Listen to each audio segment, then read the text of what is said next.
Right then, so for the programming techniques, there's the BNF, which stands for the Backus-Naur form, and then also there's the syntax diagrams. So a BNF is a notation for describing the syntax of a programming language. It uses its own set of symbols to describe a syntax. So the double colon, so there's two double colons, means is defined as. The two arrows means it can be described as. Then the little line thing means or.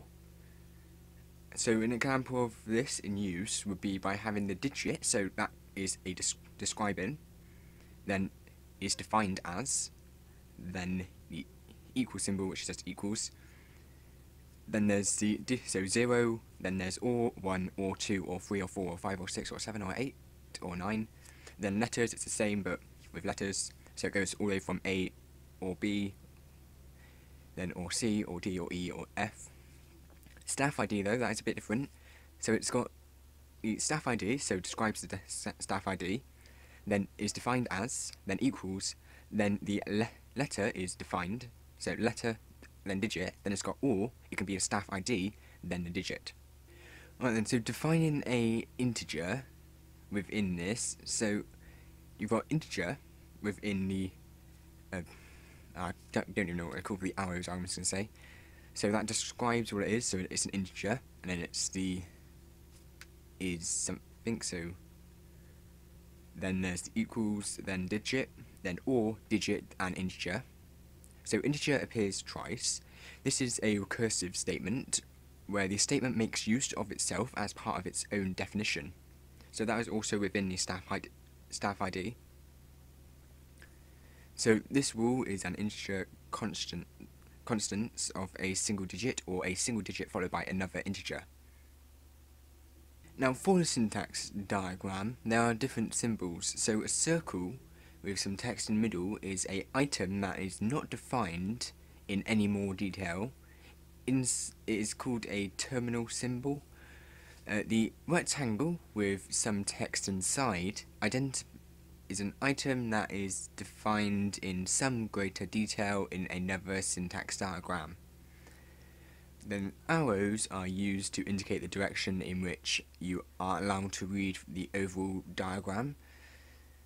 So the first one, where it's just got an arrow into the address, then out an arrow, that is you read from left to right.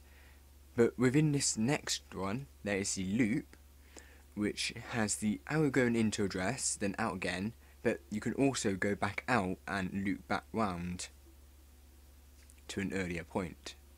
Now then, so this is an example where the digits are the same as before, but using a syntax diagram for staff code would be like this.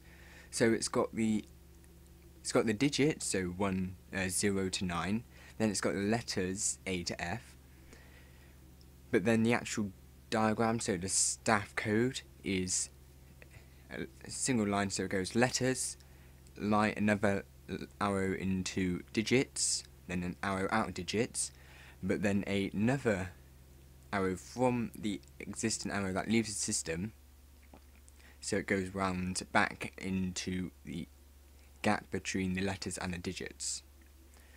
Digits and letters are then declared. Letters can be any of the letters within the letter diagram. The digit part has a repeat loop.